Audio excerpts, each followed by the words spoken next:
বাংলাদেশ পয়দা হওয়ার পরে এরকম কোনো নেতা আসে নাই যিনি শেখ হাসিনার মৃত্যুদণ্ড দিতে পারে। যত কথা আমরা মুখে বলি, বাংলাদেশে কোনো রাজনৈতিক সরকার ক্ষমতা এসে থাকলে এটা করতে পারতো না, সরকার প্রধান, ওই অর্থে বলছি আমি। দুইজন রাষ্ট্রপতির সন্তান, মুক্তিযুদ্ধের একজন অন্যতম সৈনিক বীরুত্তম পাওয়া এবং মুক্তিযুদ্ধের ভিকটিম মহিলা খালেদা জিয়ার কন্যা ছেলে, একটা বিশাল পরিচয়। তারেক জিয়া শুধু ব্যক্তি, রাজ্জাকির মতো ব্যক্তি নন।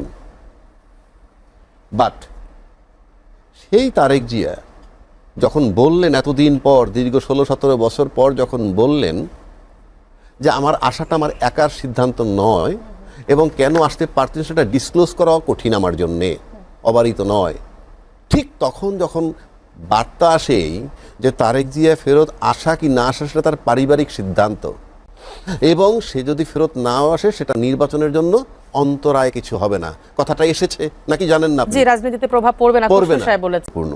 কিন্তু যেই দলটার জন্য গুরুত্বপূর্ণ সেই দলটার শিরোমণি যখন অন্তিম সজ্জায়, তার নেক্সট ম্যান যখন আসতে পারতেছেন না, তার আতঙ্কের কথা বলছেন, শঙ্কার কথা বলছেন, ঠিক তখন এই বার্তাটা ব্যক্তিগতভাবে আমার কাছে গ্রহণযোগ্য না। এখন যদি বলেন পারিবারিক নেতৃত্ব, সেটা হয়তো আমি পছন্দ করি না, সেটা ভিন্ন কথা। পারিবারিক নেতৃত্ব কারণেই আজকে আওয়ামী লীগ যেমন একটা সভানেত্রী নেতা এখনও বানাইতে পারে নাই, বহির্বিশ্বে থেকে এখনও কিন্তু নেতাগিরিটা ছাড়ে নাই, যতক্ষণ শ্বাস ততক্ষণ আশ, এখনও কিন্তু আওয়ামী লীগের নেতৃত্ব ছাড়ে নাই, সেটা ডিমেরিটস।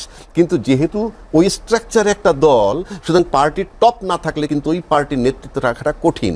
এখন আসেন, নির্বাচনে প্রভাব পড়বে না, নির্বাচনের গুরুত্বটা কেন বেশি?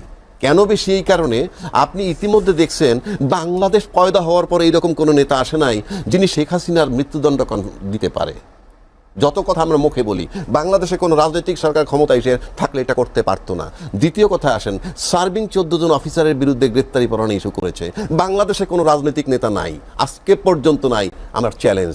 তৃতীয় আসেন, যেখানে বলা হয়েছিল বিডিআর হত্যার বিষয়ে full stop, no ifs and buts, আবার তদন্ত কমিশনের রিপোর্ট আসছে, এটা কিন্তু তামাশা নয়। তারপরে যখন আপনার জেনারেল শাকিলের ছেলে বলে কোনো কাউকে ছাড় দেওয়া হবে না, সবগুলার বিচার করা হবে, তখন বুঝতে হবে পরিস্থিতি স্বাভাবিক নয়। কেননা জেনারেল শাকিলের ছেলে নিশ্চিত করে জানে রাজনৈতিক দল ক্ষমতায় আসলে এই বিচার প্রক্রিয়া আর আগাবে না।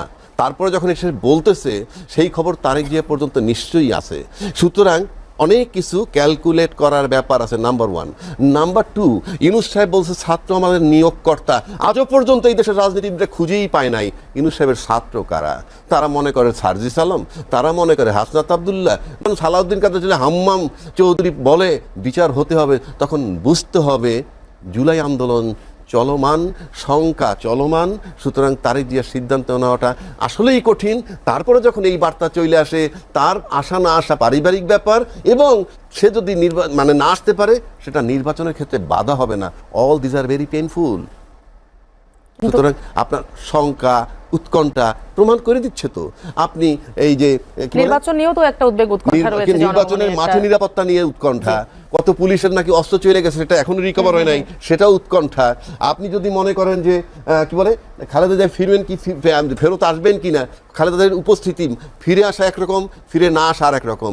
উনি যদি আজকে, আল্লাহ মাফ করুক, উনি যদি আজকে এক্সপায়ার করে যান, তাহলে কিন্তু উনি ছিলেন symbol of unity of BNP, এবং সেই ইউনিটিতে সাথে সাথে গন্ডগোল বাজবে। এই কথাগুলো দিয়ে বোঝা যায় শুধু বিএনপির উপর নাকি সারা দেশের উপর একটা প্রভাব পড়বে। সারা ন্যাচারালি আপনি যদি যখনই আপনি একটা এত বড় একটা দলের এরকম একজন নেত্রীর শূন্যতা হবে, তখন তাৎক্ষণিক তো একটা প্রতিক্রিয়া আছেই, এবং সেটা কোন দিকে যাবে আমি কল্পনা করে বলতে পারবো না। কিন্তু আমি বক্তব্য থেকে বললাম যে এই তারেক যে আসতে পারে না, যেখানে তাকে নিয়ে আলোচনা হবে, আজকে তারেক ধরে নিলাম খালেদা জিয়া নাই, তর্কের খাতিরে ধরে নিলাম, তাহলে তার ছেলেকে আনার ব্যাপারে সবাই থাকবে মানে মানে মানে ভূমিকা থাকবে section by their own party. তাহলে এই কথাটা আসবে কেন? বরং তারেক জিয়াকে কিভাবে আনা যায়, এবং তারেক জিয়া ডিসক্লোজ করা উচিত এখনো তার শঙ্কা কোথায়। সরকার কিন্তু তার দোষ এড়িয়ে গেছে। সুতরাং তারেক জিয়া কি বলতে হবে, বিশেষ নিরাপত্তা ওরাই সবচেয়ে বেশি আতঙ্কিত যারা নির্বাচন করছেন, তারাই একে অপরকে প্রশ্ন করে নির্বাচন হচ্ছে তো, এই প্রশ্ন আছে।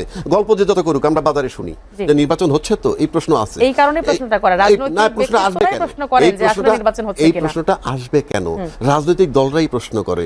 আবার আপনি একটা জিনিস লক্ষ্য করে দেখেন, কয় না যে একদিকে নিরন্ন মানুষ আর একদিকে অ্যাটম, খেলা চলছে।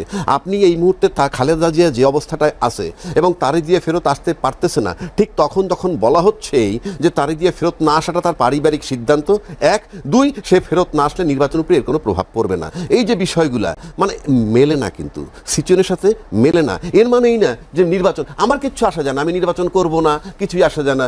নির্বাচনের পর আবার এটাও বলা হয়েছে আমরা জাতীয় সরকার গঠন করব, বলা হয়েছে যারা নির্বাচন করে ক্ষমতায় যাবে তাদের তো মানে তাদের পক্ষ থেকে। তার মানে কি, তারা নিশ্চিত হইতেছে যে নির্বাচন যদি কোনো রকম একটা হয়ও, প্রশাসনের যে দুরবস্থা, হারানো অস্ত্র রিকভার হয় নাই, যে 1 মাস আগে ডিআইজি পালায় যায়, 1.5 মাস আগে জেনারেল পালায় যায়, তার মানে প্রশাসনের অবস্থা ভালো না।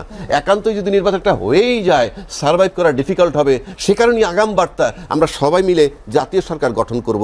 অথচ করার কথা ছিল এটা 5ই আগস্টের পরে, যখন ক্রাইসিস টাইম। আপনি নির্বাচন হয়ে গেলে আবার জাতীয় সরকার কিসের? 1 নম্বর। 2 নম্বর, জাতীয় সরকার যদি হয় তাহলে বিরোধী দলকে, এটা তো রাষ্ট্র, তামাশা নয়। সুতরাং নির্বাচন করতে হলে আবার ওইদিকে শাকিলের ছেলের হুমকি, ওইদিকে হাম্মামের হুমকি যে কাউকে ছাড় দেওয়া হবে না, সব কিছু মিলে নির্বাচন হবে না সেটা আমি বলছি না। যেটাই হোক না কেন, স্টেবল কিছু হবে বলে আমি মনে করি না। নির্বাচনের জন্য যে একটা লেভেল প্লেইং ফিল্ড দরকার, সেগুলো বললামই তো। এবং আমি বললামই তো। পুলিশ প্রশাসনের কথা যে আপনি বললেন, ডিআইজি পালিয়ে যায়, হ্যাঁ, তার মানে কি? বুঝাই তো যায় প্রশাসনের অবস্থা কি। প্রশাসনের অবস্থা এতটাই ভঙ্গুর, এত দৈন্যতা, এত নাজুক। এই দৈন্যতার মধ্যে তাহলে যদি ওই যে ওইটাই হবে এবং ওইটাকে টেকার জন্য জাতীয় সরকার করবে, আসলে সবাই মিলে খাই। বিষয়টা এই রকম। সবাইকে যদি ভাগ দেওয়া যায়, সবাই মিলে আমরা জাতীয় সরকার গঠন করি। আপনি 5ই আগস্টের পরে করেন নাই, আপনি নির্বাচনের পর করবেন, তাহলে আপনি বিরোধী দল কোথায়? এগুলা কি? এটা কি তামাশা নাকি? বিরোধী হবে, কিভাবে হবে? আপনি জাতীয় সরকার গঠন করলে এই জায়গায় একটা শোনেন, জাতীয় সরকারের বিষয়ে একটা আমি বলি, আপনি পরে বলেন। শেখ হাসিনার সরকার বানাইছিল ইন দ্য ওয়ার্ল্ড, বিরোধী দল ছিল জাতীয় পার্টি, তার থেকে ছিল মন্ত্রী, আবার ওই জাতীয় পার্টির যিনি চিফ এরশাদ সাহেব, উনি ছিলেন প্রধানমন্ত্রীর বিশেষ দূত। আমরা কি আবার সেদিকে যাচ্ছি? সবাই নির্বাচন করবেন, বিরোধী দল যে হবার হবে। কিসের জাতীয় কিসের কি ল্যাক অফ কনফিডেন্স, আস্থার সংকট, এবং নির্বাচন টেকানো যে ভয়াবহ পরিস্থিতি হবে, সে কারণে সমস্ত